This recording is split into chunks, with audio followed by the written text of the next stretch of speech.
श्री श्री राधा रमणो जयति भजनिताय गौर राधे श्याम जपो हरे राम। चरित सुधा श्री श्रीमद राधा रमण चरणदास देव बाबा जी महाशय। बड़े बाबा का जीवन चरित्र, मूल बंगला संपादक प्रकाशक श्री रामदास बाबा जी। कविराज धूली रथ को बुलाकर दिखाया तो वे बोले, इसकी अवस्था तो कुछ भी खराब नहीं जान पड़ती। आप लोग इतना चिंतित क्यों हैं? कोई भय की बात नहीं। मैं उनकी बात का पूरा भरोसा न कर सकी। एक डॉक्टर को बुलाया। वे पहले तो हंसते हंसते अस्थिर हो गए, फिर बोले, आप लोग इसके मरने के कोई लक्षण देख रहे हैं क्या? मैंने कहा, हम लोग तो नहीं देख रहे, ये आप ही कह रही है।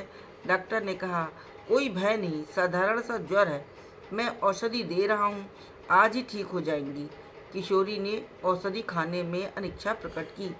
जब मैंने बहुत अनुरोध किया तो मधुर मुस्कान से बोली, अच्छा, तुम्हारी जो इच्छा हो करो।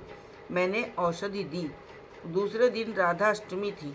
उत्सव आदि में व्यस्त रहने के कारण मैं सवेरे के समय उसकी देख रेख न कर सकी। अपराह्न में उसने मुझे बुलाया और बोली, मेरे मन में केवल ये दुख है कि अंतिम समय बाबा जी महाशय के दर्शन न कर सकी। मैंने कहा, किशोरी, बहुत ही साधारण ज्वर है, इतनी क्यों भयभीत हो रही हो? किशोरी, माँ, मैं सच कह रही हूँ कि राधा रानी की कृपा और तुम्हारे आशीर्वाद से ऐसा लगता है कि कल 8:30 और 9 के बीच मुझे अवश्य जाना होगा।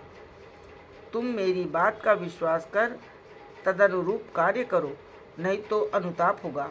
और मेरा ये अनुरोध है कि जैसे नित्य प्रातःकाल ही ठाकुर की रसोई की तैयारी होने लगती है, कल ऐसा न किया जाए। मैं स्थिर न रह सकी और रोते रोते बोली, ए किशोरी, तूने जो कहा था वही करेगी?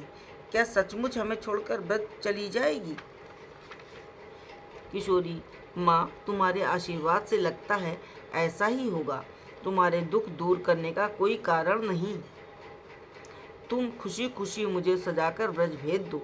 माँ, मैं जितने दिन जीवित रहूंगी विपत्ति की आशंका रहेगी। मरबे मेये उड़बे छाई, तबे मेयर कलंक नाई। मैं तुम्हारे सामने निष्कलंक होकर जा रही हूँ, ये तुम्हारे लिए बड़े आनंद की बात है।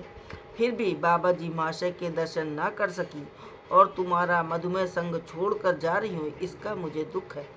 इतना कह बालिका के समान मेरा गला पकड़कर रोने लगी। थोड़ी देर बाद कुछ स्थिर हुई और महाप्रसाद मांगा। कुसुम एक थाल में राधाकांत देव और जगन्नाथ देव का महाप्रसाद ले आई। महाप्रसाद के आते ही वो अपने हाथ से थोड़ा थोड़ा हमारे सबके मुंह में देकर स्वयं अधर अमृत लेने लगी। इस प्रकार वो रात बीत गई। दूसरे दिन प्रातःकाल ही ये सब लोग उसके पास आकर नाम करने लगे। 8:30 बजे उसकी अवस्था कुछ बिगड़ती देखकर मैंने उसके आदेश के अनुसार वैसे ही उसके सिद्ध नाम का उसके कान के पास उच्चारण किया। उसका मुखमंडल प्रसन्न हुआ और उज्जवल ज्योति संपन्न हो गया।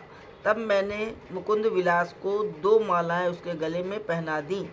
मुकुंद विलास की 2 मालाएं उसके गले में पहना दी। किसी ने उसके पैरों में आलता, किसी ने सिंदूर आदि लगाकर नाना रूप श्रृंगार कर दिया। हम लोग भजनिताई गौर राधे श्याम जब हरे कृष्ण हरे राम नाम कीर्तन कर रहे थे। वो भी हमारे साथ स्वर में स्वर मिलाकर नाम कर रही थी। अकस्मात जोर से हंसते हंसते राधे प्राणेश्वरी कहकर नीरव हो गई। मुख पर हंसी, चक्षु एकटक, जैसे किसी बहुत ही आश्चर्यमय वस्तु को देखते देखते प्राणवायु निकल गई हो। इतना कह ललिता दासी रोने लगी। बाबा जी महाशय अश्रुगदगद कंठ से मानो पंचमुख से किशोरी दासी के गुणों की प्रशंसा करने लगे। किशोरी दासी का आदर्श जीवन था।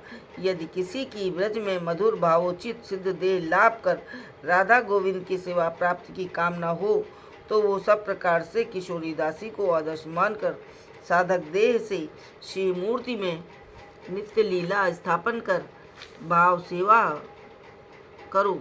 सदा मन की एकाग्रता संपादन करने की चेष्टा करो। अनन्य प्राण और निस्वार्थ भाव से अभीष्ट वस्तु से प्रेम करो। श्री गुरु वाक्यों में दृढ़ विश्वास रखो। पापों से निवृत्ति होगी। हृदय सरल और निर्मल हो जाएगा आदर्श जीवन लाभ होगा। किशोरी दासी की प्राप्ति की बात सुन हरिदास ठाकुर के निर्याण की कथा का स्मरण हो आता है। तुम लोग सब राधा रानी के निकट प्रार्थना करो कि यदि ज्ञात या अज्ञात रूप से तुम्हारे किसी के प्रति भी उसका कोई अपराध हो तो क्षमा करे। इस प्रकार सबको नानाविध उपदेश प्रदान कर स्नान करने चले गए। जय जय श्री राधे, जय हो बड़े बाबा की।